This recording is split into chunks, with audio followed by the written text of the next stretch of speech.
Ok. Donc vous avez vu qu'on est en plein mois d'août. Il fait beau, il fait chaud. Les gens sont en vacances. Ils vont à la plage. Et là, tu as les juifs qui s'asseyent par terre, qui sont tristes et qui pleurent un temple vieux de 2000 ans. Ça vous paraît pas un peu anachronique, archaïque, hors de contexte? On a l'impression d'être folle, d'appartenir à un peuple de fous. Et surtout, on n'arrive pas vraiment à ressentir la tristesse. Et finalement, c'est peut-être ça le plus triste. C'est notre incapacité à ressentir le manque du Beth Amikdash. On est juste frustré de ne pas pouvoir aller à la plage comme tout le monde, aller à la mer et faire des attractions sympathiques. On est plus triste de ne pas pouvoir aller à la mer que de ne pas pouvoir aller au Beth Amikdash. On a du mal, hein? On a vraiment du mal. Regardez comment c'est fou. À Purim, on nous dit d'être dans la joie et on est dans la déprime. À Tisha B'Av, on nous dit d'être dans la rasra, on n'a qu'une envie, c'est de sortir dehors pour s'amuser. Pourquoi? Parce qu'encore une fois, c'est le Yetzer Hara. Il sait que nos deux armes les plus fatales, chez nous les juifs, c'est les rires et c'est les larmes. Alors, les rires, on les utilise un maximum dans l'année. La simcha, on l'utilise. On l'utilise à Purim, on l'utilise à Sukkot. On l'utilise pour prier. Et les larmes? Eh bien, les larmes, c'est à Tisha B'Av qu'on va les utiliser. Et les larmes, eh bien, il faut qu'elles soient versées de façon intelligente. Ouais. Parce que c'est dommage de pleurer pour rien. Ouais. C'est quoi pleurer pour rien? C'est quoi pleurer pour rien? C'est pleurer sans en profiter pour demander quelque chose à Hachem. Tu pleures. Tu pleures à cause de ton enfant. Tu pleures à cause de ton mari. Tu pleures à cause de ton célibat. Mais profite à ce moment-là, au moment de tes pleurs, pour implorer Hachem. Encore mieux que ça. La rabbinite Eni Mazlir, elle disait même quand tu coupes des oignons, t'as des larmes qui coulent. Et ben, à ce moment-là, profites-en. Profite de ces instants, profite de ces larmes, qu'elles ne soient pas versées en vain. Pour prier, prie pour la bonne santé, prie pour tes enfants, prie pour ton mari, et prie pour Machiar, et prie pour la Géoula. C'est pour ça que vraiment, je voudrais te remercier et te féliciter, Elodie, parce que personnellement, moi, cette année, j'arrivais pas à faire mon travail de Tisha B'Av. J'étais vraiment en mode que je vous ai décrit, que j'étais juste frustrée de ne pas être comme tout le monde. Et puis, voilà, tu m'as demandé de faire le cours et du coup, je me suis replongée dans les textes, dans les écrits, pour faire vivre ce que Tisha B'Av, ce que Rav Pinkou s'appelle le but ultime de tout le calendrier juif. Pourquoi Tisha B'Av, c'est le but ultime de tout le calendrier juif?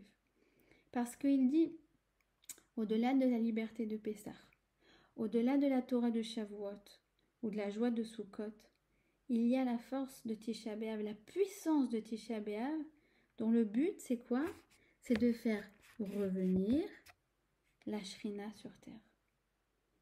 Aucun des Chagim, aucune date dans le calendrier n'a pour vocation, n'a pour possibilité de faire cette chose-là, qui est de réaliser le but ultime du monde, c'est de ramener la Shrina dans nos vies et de ramener la Géoula dans le monde.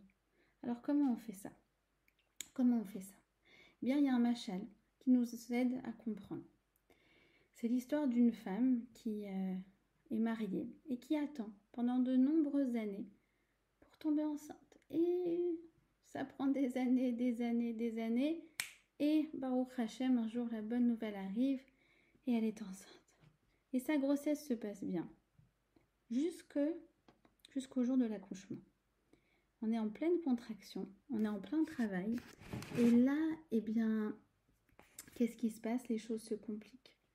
Et les médecins viennent la voir et lui disent « Madame, je suis désolée de vous annoncer ça, mais c'est vous le bébé. » Alors qu'est-ce qu'elle répond?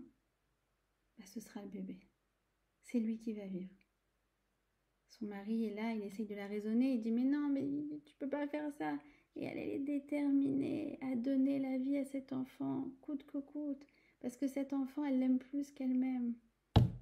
Et finalement, ça se termine avec un bébé en bonne santé, mais sans maman. Alors cet enfant grandit. Chaque année, son père lui rappelle la date d'anniversaire de la mort de sa mère. Et arrivé à l'âge de 13 ans, son père lui dit « Mon fils, ça y est, cette année tu vas dire Kaddish !» Et le moment fatidique arrive, c'est sa bar mitzvah, en même temps c'est l'anniversaire de mort de sa mère. Et il dit le Kaddish, « Itgadal ve'itgadal shemei Rabba » de façon automatique, sans aucune émotion. Aïe, aïe, aïe, aïe, aïe. Le père a ressenti que le Kaddish, il n'a pas fait vibrer les cordes de son cœur. Il vient le voir et lui dit « Mais mon fils, pourquoi tu es tellement apathique? Pourquoi tu es tellement indifférent ?» Et son fils lui répond sincèrement « Mais papa, moi je ne l'ai même pas connue maman. En vérité, je ne sais même pas ce que c'est une mère. Donc je ne sais pas ce qui me manque. Donc j'ai pas d'émotion. Oui, j'ai dit le Kaddish, mais c'est vrai, ça sonnait faux. » Alors à ce moment-là, le père, il comprend. Il le prend dans les bras. Il commence à lui dire à quel point sa mère, elle était extraordinaire. À quel point elle était douce, elle est gentille, elle était chaleureuse, elle était souriante, elle était belle, elle lui donnait du baume au cœur. Il lui dit à quoi ça sert une mère? Une mère, c'est celle qui te prend dans les bras quand t'as un bobo, qui connaît ton plat préféré, qui te met de l'amour dans ton cœur, de l'amour dans ta vie. Et à ce moment-là, le fils, il explose en larmes. Il lui dit « Mais papa, pourquoi tu me fais ça? Pourquoi tu veux me faire pleurer ?» Et le père, il lui dit « Je te partage un secret, mon fils. Oui, aujourd'hui, je veux que tu pleures. Je veux que tu pleures parce que tes larmes ont le pouvoir de faire ressusciter maman. Le reste de l'année, tu dois pouvoir te construire malgré son absence. Mais aujourd'hui, tu dois ressentir son manque. Tu dois ressentir son manque. Et c'est pareil, nous aussi, tout le reste de l'année, eh bien, on essaye d'aller de l'avant. On vit sans le Beth Amikdash. Mais le jour de Tisha B'Av, non, non, non. Tu dois vraiment ressentir le manque. Comme cet enfant qui ressent le manque de sa maman. Alors sa maman reviendra. De la même façon, ce soir aussi, on nous dit tu t'assois et tu pleures. Tu pleures pas pour nous déprimer, mais pour créer, pour construire, pour avancer. On va dire aujourd'hui les keynotes. Les keynotes, c'est les lamentations. Mais les keynotes, vous remarquez que c'est les mêmes lettres que Tinok. Tinok, c'est un bébé. Parce que la tradition nous dit que le Mashiach est né à Tisha B'Av.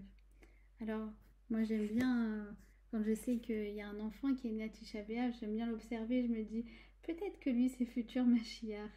En vérité, c'est pas à prendre au sens premier.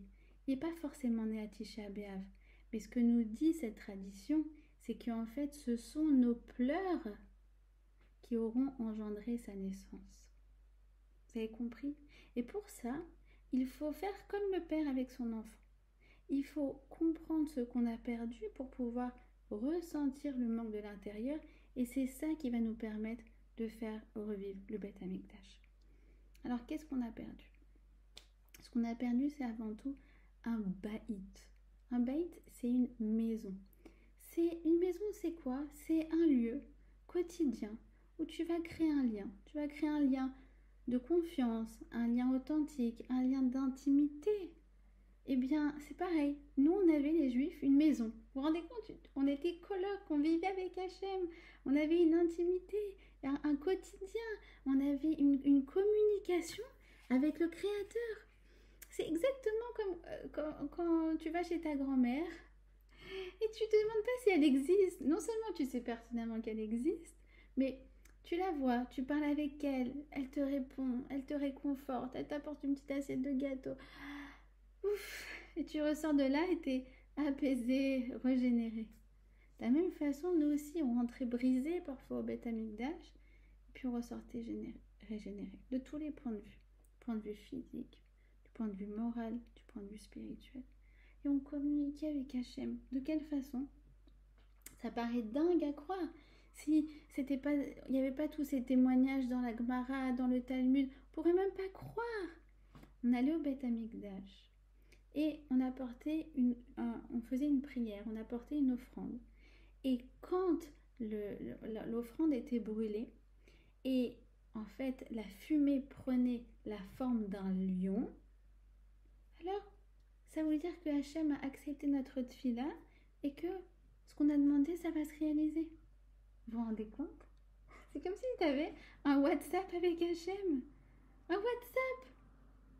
Et des fois c'est bleu, des fois c'est pas bleu. D'accord? Des fois tu sais que non, c'est pas bon pour toi. Mais vous vous rendez compte? On a perdu ça. On a perdu cette période où on prie et on sait que notre tfila elle a entendu. Aujourd'hui on prie et on a l'impression que nos mots se perdent dans l'univers et qu'on parle à un mur. Et c'est pour ça qu'on a tellement de mal à se concentrer. C'est pour ça qu'on est... Mais si tu veux voir quelqu'un de l'époque et tu lui dis mais j'arrive pas à me concentrer dans ma prière, il dit mais je comprends pas, t'arrives pas à te concentrer quand tu parles à ta copine? Mais si, je suis très très concentrée quand je parle avec ma copine.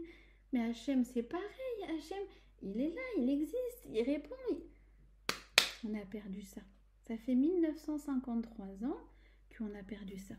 Qu'est-ce qu'on a perdu aussi?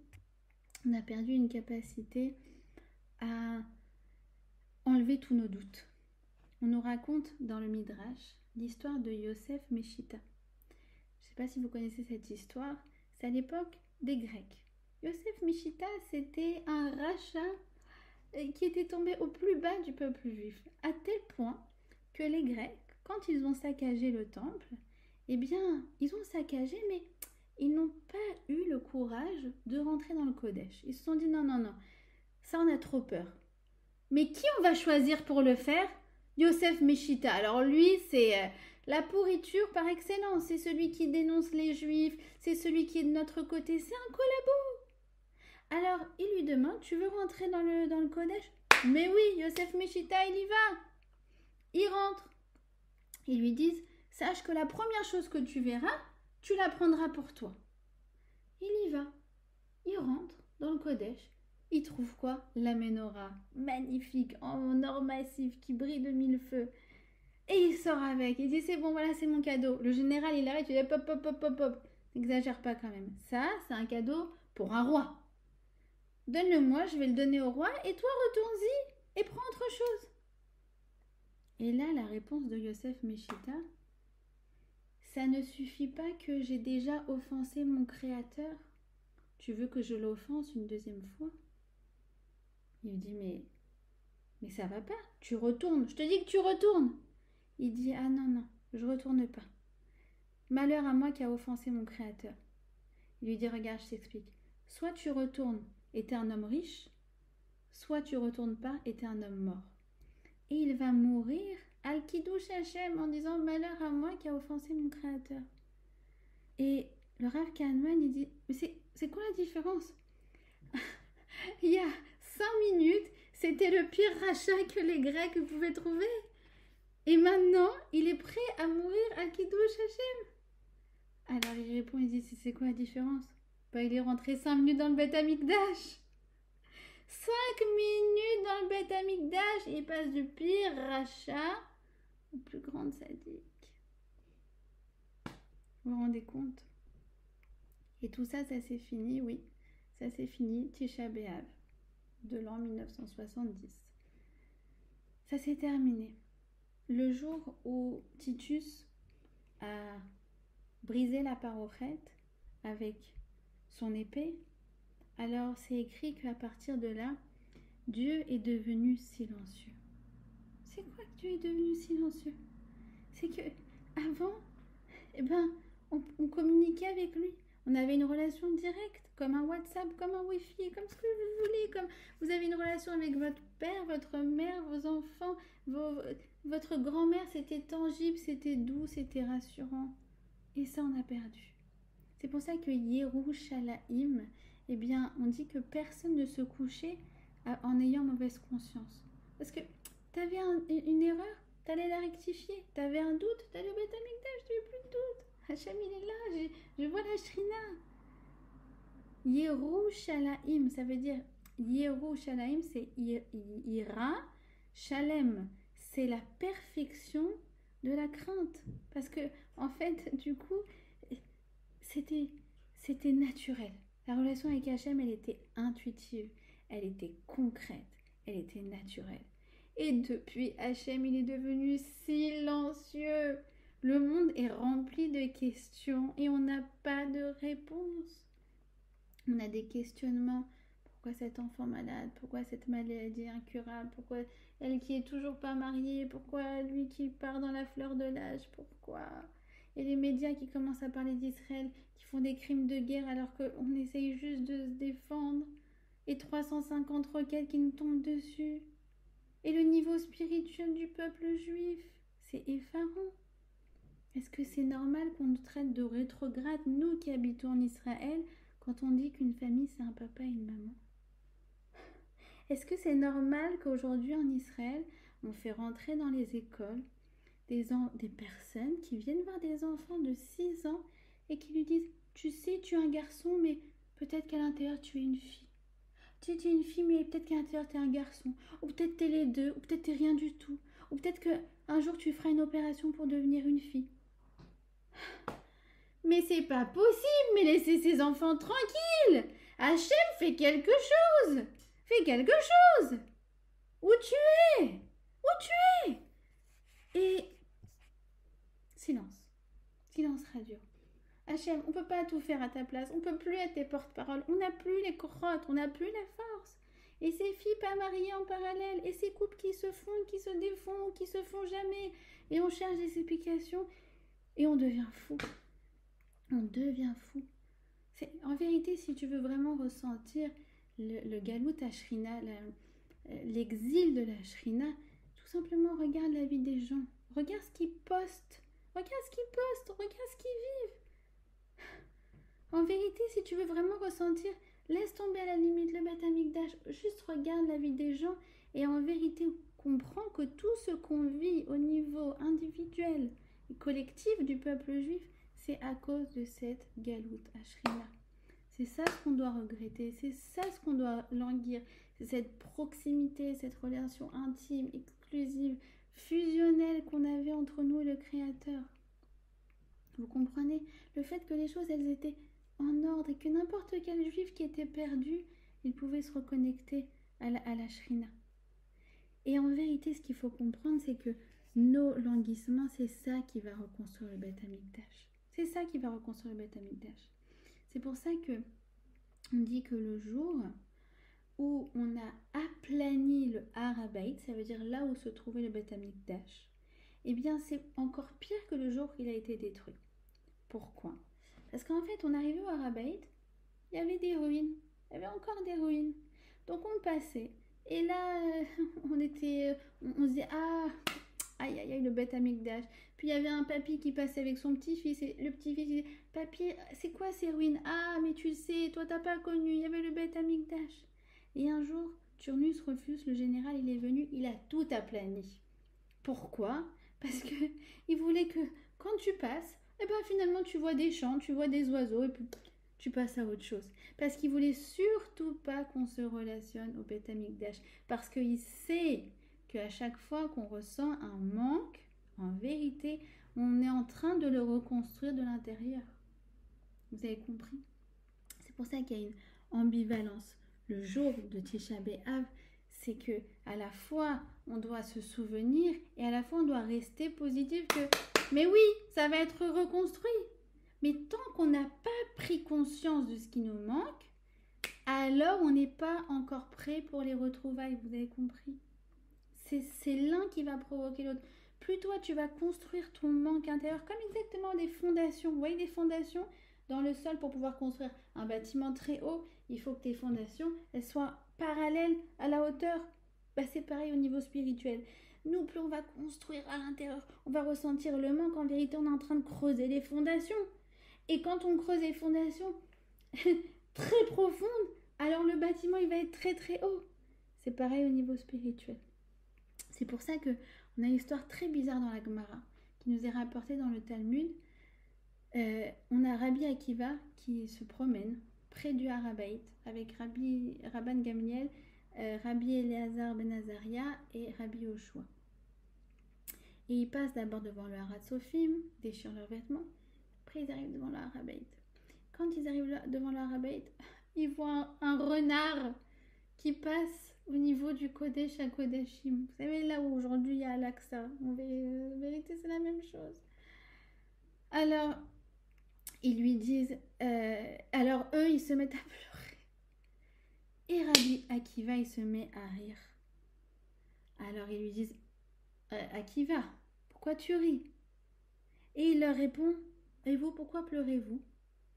Alors, ils répondent... Le Harabaït, il est traversé par des renards et tu veux pas qu'on pleure? Maintenant, explique-nous pourquoi toi tu ris. Il dit, je ris parce qu'il y a deux prophéties qui sont liées. Il y a celle de Micha et il y a celle de Zacharie. Celle de Micha, elle parle de la destruction. Elle dit que ce sera un champ friche. Il y aura des renards. Mais il y a celle de Zacharie qui parle de la reconstruction. Maintenant, je sais que la première a été réalisée. Alors la seconde également. La question sur cette Gemara, c'est pourquoi il leur demande d'abord pourquoi ils pleurent? Quoi? Rabbi Akiva, il passe devant le Harabaït, il voit un renard, il voit les autres en pleurs. Il a très bien compris pourquoi il pleure.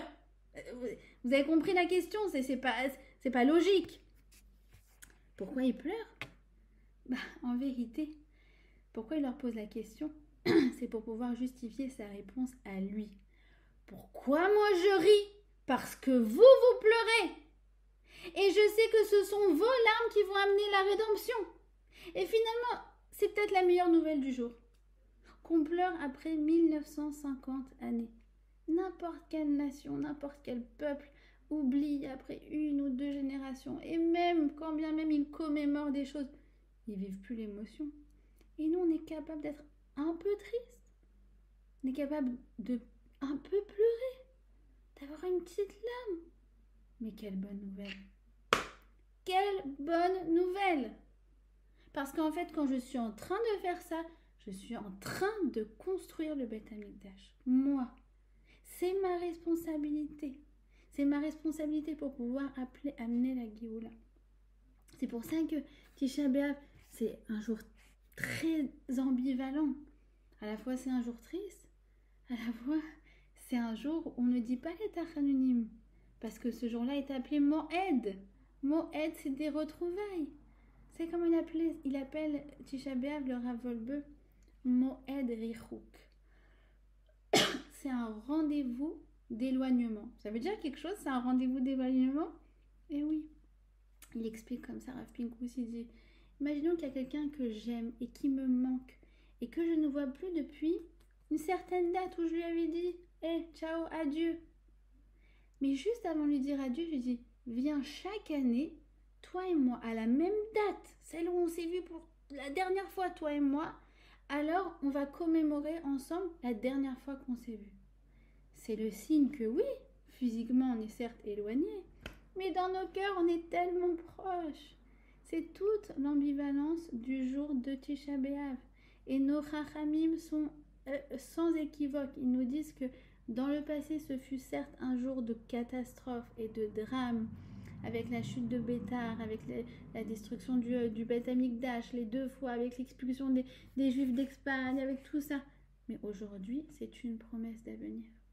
C'est une promesse d'avenir. C'est pour ça qu'on va dire Baruch Ata Hashem, Menachem Tzion, Uvonei Yerushalayim. Même la bracha qu'on dit ce jour-là, elle est ambivalente. Parce que quand nous, on est Menachem, Hashem, il doit nous reconforter. En vérité, on est en train de reconstruire. Même le mois de Av. Le mois de Av, nous disent nos Chachamim, c'est Aleph et c'est Bet. C'est Arour, maudit, et Bet, Barour, béni. Même le mois, il porte ces 2 dimensions. D'accord? Donc vous comprenez que c'est à nous, c'est notre responsabilité de s'asseoir par terre. Et c'est vrai que c'est dur de pleurer. On se sent comme cet enfant qui n'a pas connu sa maman et qui sait pas c'est quoi une maman. Et on lui dit mais tu dois dire Kaddish, en plus tu dois dire avec émotion. Et en plus tu dois pleurer. Et toi tu dis mais j'arrive même pas à pleurer. Alors c'est pas grave. Assieds-toi et pense à quelque chose qui, toi, t'affecte. La relation avec ton mari qui n'est pas au top, la relation avec ta mère qui n'est pas au top, la relation avec cet ami que tu ne vois plus, quelque chose qui te fait mal. Quelque chose qui te fait mal, c'est le moment, oui, d'y penser. C'est le moment de, oui, de constater tous les manques. Et à ce moment-là, tu vas créer à l'intérieur de toi ce qu'on appelle un ga'agua. Ga'agua, c'est un manque. Ga'agua, en fait, c'est ga'a et ga'a. Pourquoi? Parce que ga'a, c'est la ga'at. La ga'at, c'est toucher. Le toucher, c'est le seul sens qui est réciproque. Je peux entendre quelqu'un, mais lui ne m'entend pas. Je peux voir quelqu'un, mais lui ne m'entend pas. Je peux le sentir, il ne me sent pas. Par contre, si je le touche, il me touche forcément en retour. C'est pareil avec le manque. Si moi je me concentre sur un manque, cette personne me manque, ça me fait mal, ça va forcément la toucher. Et elle aussi, je vais lui manquer. C'est pour ça que des fois, quand il y a des ados qui font des fugues, alors on dit à la mère, écris-lui une lettre. Écris-lui une lettre. 2 jours après, l'enfant, il arrive à la maison et il dit, mais qu'est-ce que tu fais là? Je sais pas, tout d'un coup, j'avais envie de revenir. C'est la force du ga'agua. J'envoie en vérité des ondes de manque à celui qui me manque et à ce moment-là, il a envie de revenir en retour. D'accord? Et exactement comme on comprend que la mère, elle a préféré se sacrifier pour donner la naissance à son fils, en vérité, Hachem, il a préféré sacrifier son temple et exiler la Shrina pour nous faire vivre. Et aujourd'hui, c'est vrai, on n'a pas de temple, mais on a un peuple. On a un peuple. À l'époque, il y avait un Beth Amikdash, mais il n'y avait pas de peuple. Les gens ne se travaillaient plus. Aujourd'hui, on a un peuple. Et il faut dire à Hachem, tu sais, c'est pas parce qu'on est manquant que le Beth Amikdash n'a pas été reconstruit.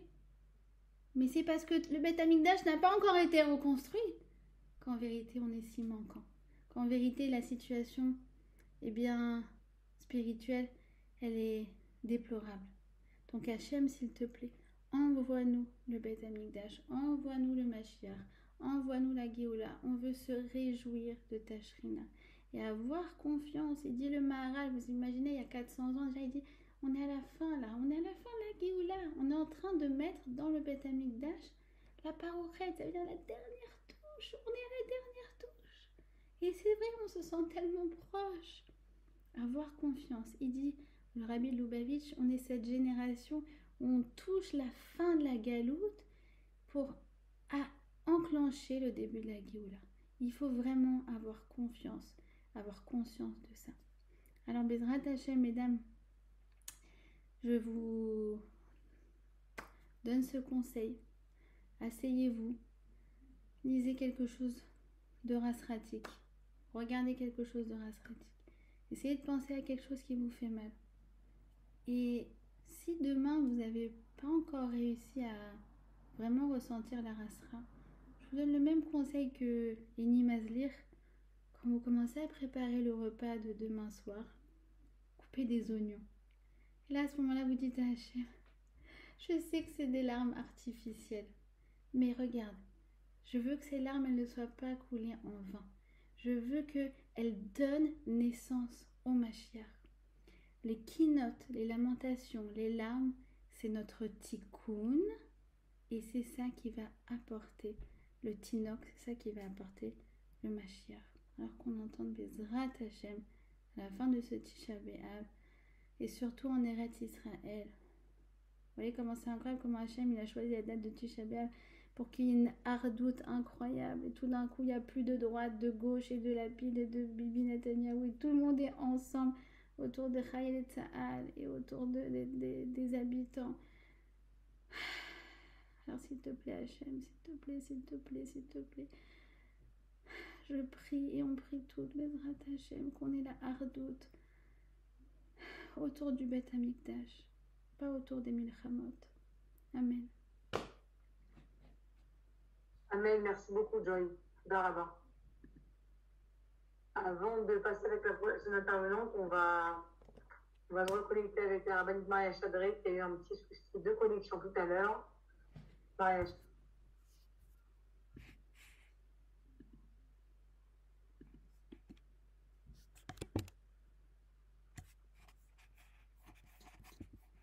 Merci Elodie.